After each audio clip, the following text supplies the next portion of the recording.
chocolate pudding.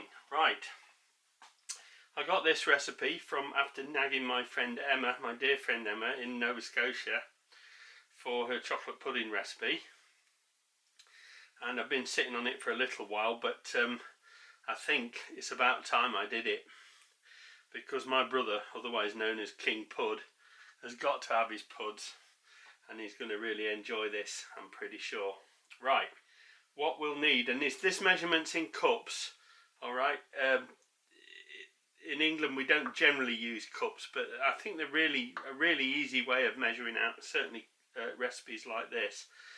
And some time ago I invested in a set of different cup measurements. So what we'll need is half a cup of sugar, and I'm using fine caster sugar, half a cup of cocoa powder, and use the best you can get your hand on. I'm using a quarter cup of corn flour or cornstarch. I'll be using 4 cups of this Welsh milk and 2 tablespoons of butter, and I'll be using this is a very strong vanilla paste, so I'll be using about half a teaspoon of that vanilla paste as well. So without further ado, all the action really takes place on the stove. Okay, so into my pot go the dry ingredients, so that's the sugar, the cocoa powder, and the corn flour or cornstarch, and then we'll give that a mix around. And I like to mix it dry first, because it helps break up the clumps of the tighter packed powders of the cornstarch and the cocoa, and I find that then the next stage, it makes the next stage a little bit easier. Alright, in total I'm going to add 4 cups of milk, but I'm just going to add 1 for now.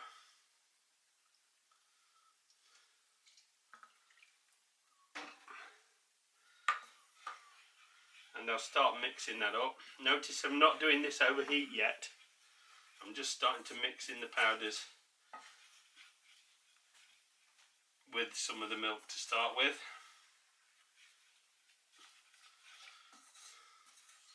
What we're trying to do is avoid having huge lumps in it. I think what I'll do is I'll switch over to using my whisk.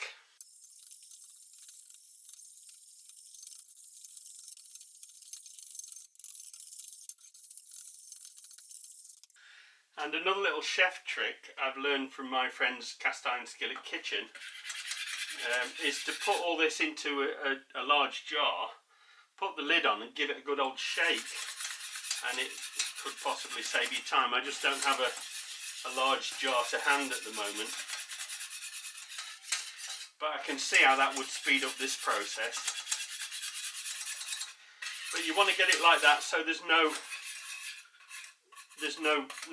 large lumps left in it at all. And I think at this stage you can safely add another cup of milk to make 2.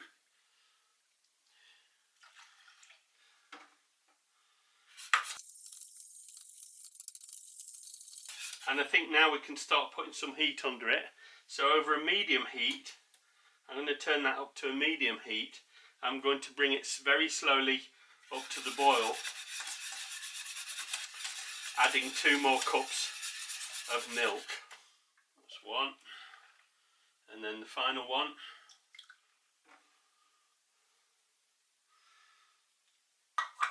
As it comes to the boil, the corn starch or corn flour in there is going to thicken it, and to some extent so will the cocoa, but we now bring that gently up to a boil, not in a hurry, just over a medium heat.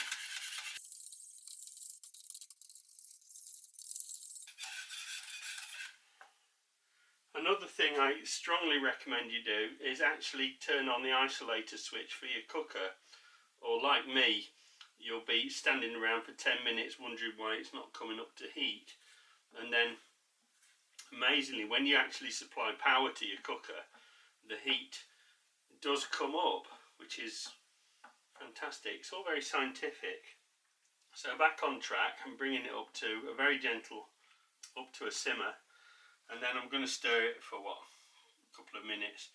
But it's important because of the corn starch, corn flour, it has a tendency to settle if you leave it alone too much. So you've got to make sure you stir it at least every now and again, and more frequently as it comes up closer to the boil.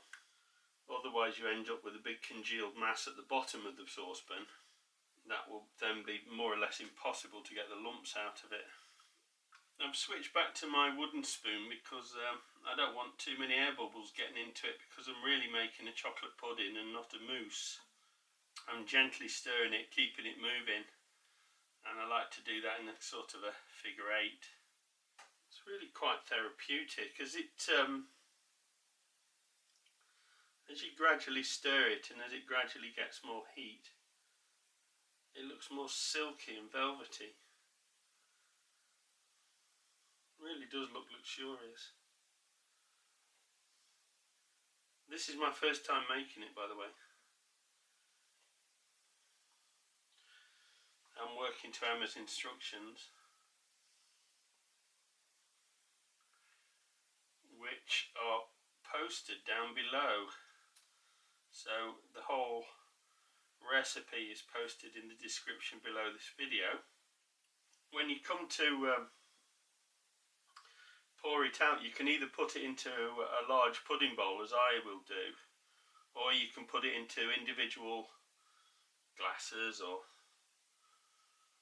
parfait glasses, however you like, and then you can top it with a bit of cream or whatever. But I think we'll be keeping this one quite simple. And you'll feel it just starting to catch slightly on the bottom.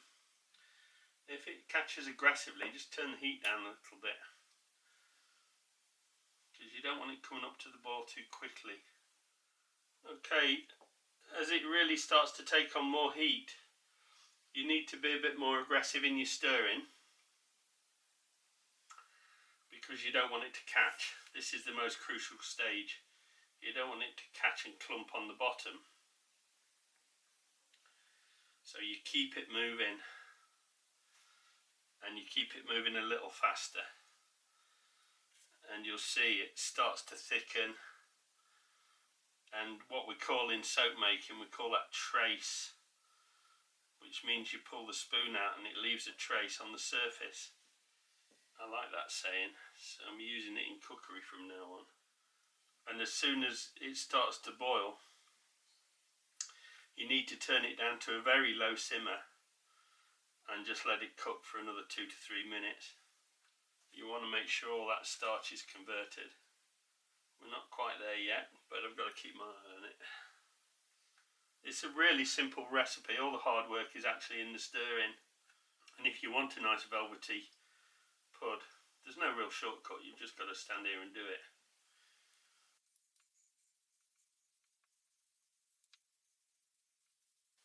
So as you see, right now it's starting to bubble. So I'm going to turn the heat right down to my lowest setting. I'm going to leave it on there,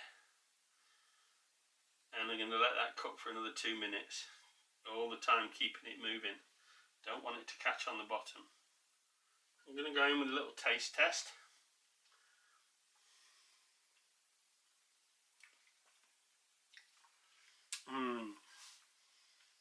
Oh, that's lovely already.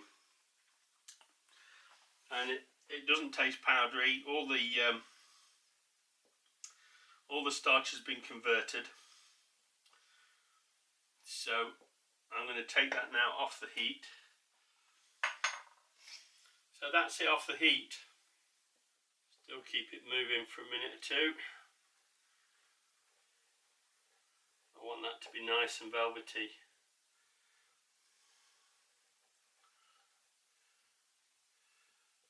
And then I'm going to add in my butter. So that's the 2 tablespoons of butter. This is very lightly salted butter. I recommend you either use lightly salted or unsalted butter for this. And also I'm going to put in my little half a teaspoon of vanilla, and it's a vanilla paste, so it's quite strong. but you want the vanilla to just enhance the flavour, not take over. You know, this is a chocolate pudding. So we get all that stirred in nicely till it all goes back to looking velvety smooth. And now I'm going to decant it into a bowl. Alright, I'm not going to stand on ceremony and pour it into fine glasses or anything. It's just going straight into my pudding bowl. And we set that aside, allow it to cool, and then chill it for a couple of hours in the fridge. Okay, there it is. It's just come out of the fridge. It's been there for a couple of hours. And it's got a nice jellified texture. And I'm just going to serve a bit in this bowl, just to show you how the texture is. So, it's really nice, kind of more like a pudding than a mousse.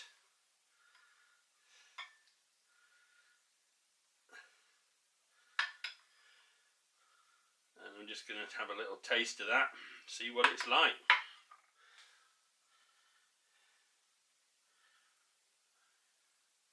Looks nice.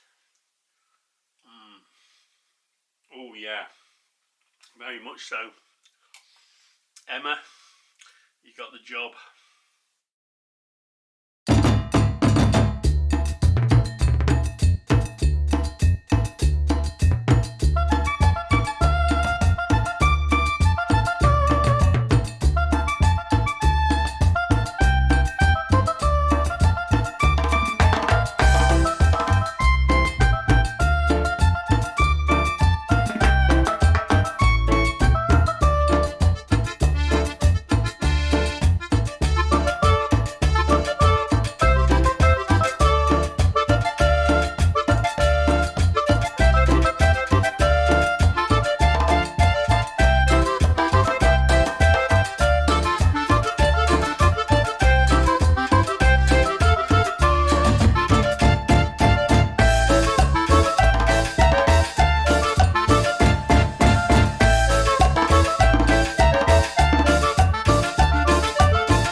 Hey friends, if you enjoyed this video, please give it a like.